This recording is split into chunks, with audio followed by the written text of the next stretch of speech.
So, Dr. Ashton, here are the cookies. We literally cooked these cookies just from the heat inside the car. Exactly, and we all know how hot the steering wheel can get, Geraldo. When our body gets overheated above 105 degrees Fahrenheit, the proteins in our body literally become denatured. They separate, and that's how people die. Judge Pirro, put the microphone close by your mouth.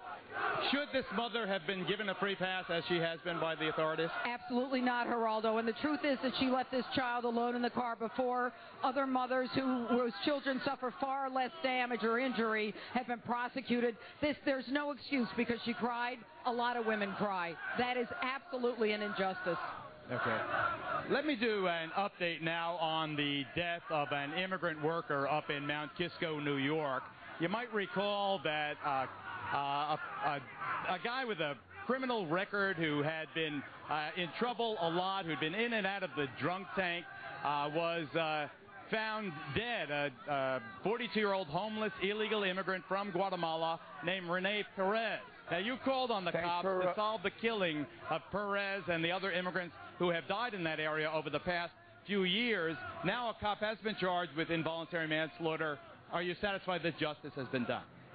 Killing is not a way of deportation as far as we're concerned. Well said, Fernando. You agree, Judge. You were the DA in that county. Absolutely, and I work with Fernando. And the truth is that when you have so many immigrants who are being killed and where the cases are not being looked at, it's a problem. This is only one case of many.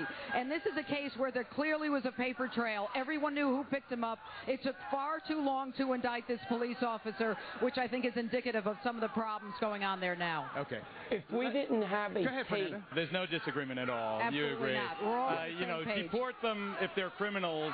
Don't kill them is the point. Exactly. When we come back, we'll take you into the secret world of restroom gay sex. I think these demonstrators are all into restroom gay sex.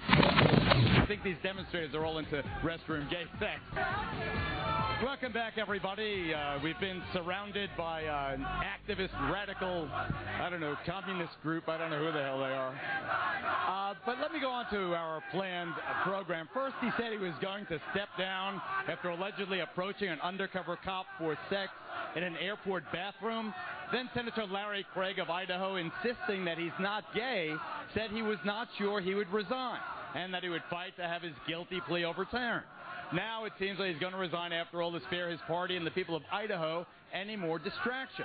But what is it about powerful men or celebrities like George Michael who risk everything to have anonymous sex in public and perilous places like airport restrooms?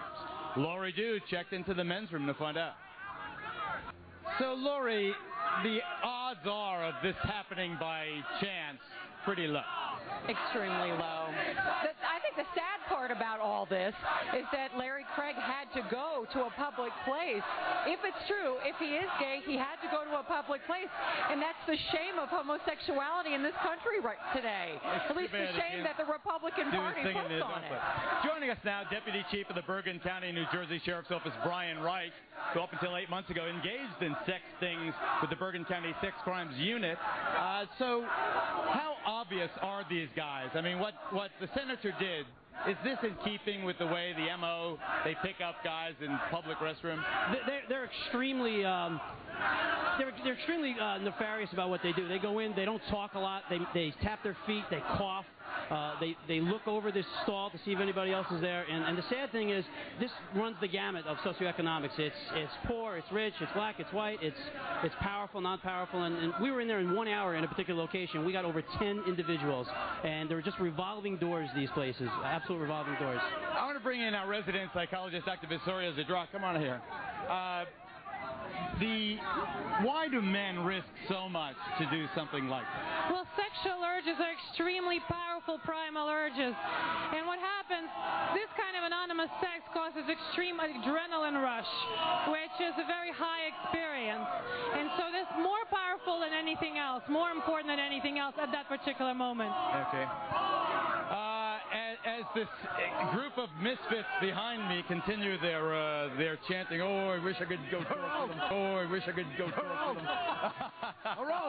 Geraldo. Yes, former Detective Bo Dietl. Listen to me. And the rest of our panelists. Whether he had anything to do with tapping his foot or he's part of the sex scandalous, he still put his hand, he admitted to put his hand on that wall partition where all the sprayization comes from the toilet bowl. That's pretty disgusting in its own right, no? Let's go to Mark Garagos. I think it's quieter in Los Angeles. Mike, do you think this is entrapment? Mark? I don't know. Is the ludicrous part of it, though, Mark, that people feel compelled to have sex in places like public restrooms on the freeway? You know, we're here in Hollywood. There's plenty of places to go have anonymous sex. Right. And if you want crazy protesters, Geraldo, we have them up here as well. Right. Mark is absolutely right. It's the hypocrisy of it all. You have a conservative senator who has been anti-gay in terms of marriage and things like that. That's why it counts. And he does it. That's why it's a big deal. That's why it counts. Yeah. I agree. Hypocrisy is awful, isn't it? Absolutely. It's all about hypocrisy, no question about it. Okay. Let's take a break. We'll explain why the ladies are all wearing these outfits. A crazy night here in New York after this.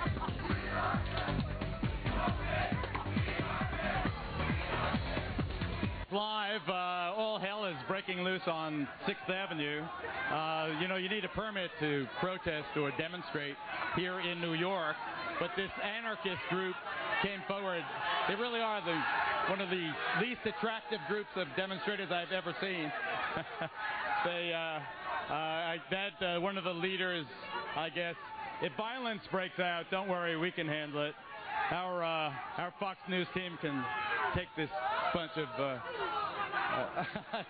I don't want to use any foul language, but the funny thing, let me go back to our scripted program. The funny thing about Southwest Airlines telling college student and part-time Hooters waitress Kyla Ebert that she couldn't fly because her outfit was too risque is that Southwest became famous promoting the idea of sexy, risque flying. Check out this old advertisement for the airline. I mean, this flight attendant's skirt could not be any shorter.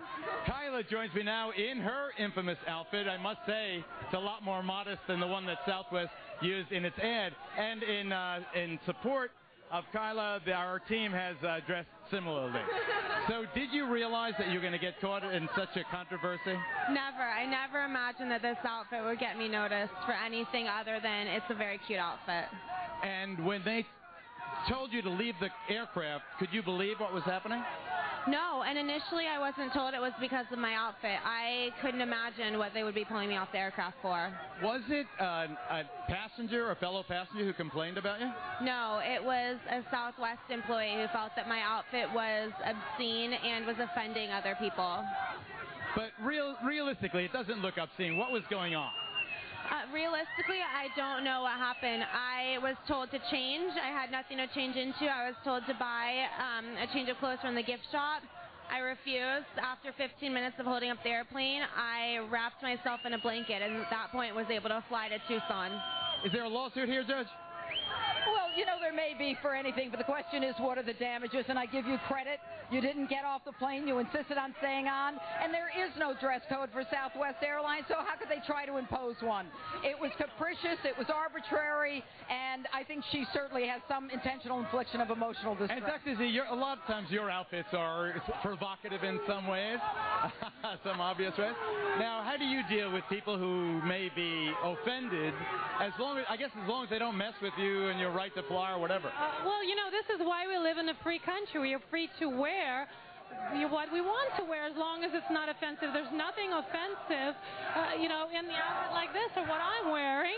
We're not blearing it out. There's absolutely nothing wrong. You have to be strong and stand by your beliefs. Geraldo, what's more offensive, a beautiful girl like this or a sweaty person who gets on who hasn't taken a shower in a week, who's wearing a too tight outfit who weighs 300 pounds? Which one is more offensive? You know what? They should be more concerned about terrorism than someone as innocuous as a college student who's dressed in the way kids dress. What are you studying, Kyla? I'm studying international business and have now decided to pursue law.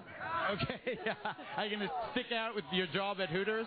I wasn't even working at Hooters at the time this happened. That's the funny thing. But for now, Hooters is helping me get through college, and they've been great. They've been very supportive. All right, ladies, stand by. Next, Pavarotti's final ovation. It happens when you go on the Panasonic Astrovision. Every nut job in Manhattan. And this is only your first or second time in New York? This is my second time in New York. How do you like it so far? I think I'll come back when things calm down in a few years. I'm not sure it does. You're right. What do you think of that?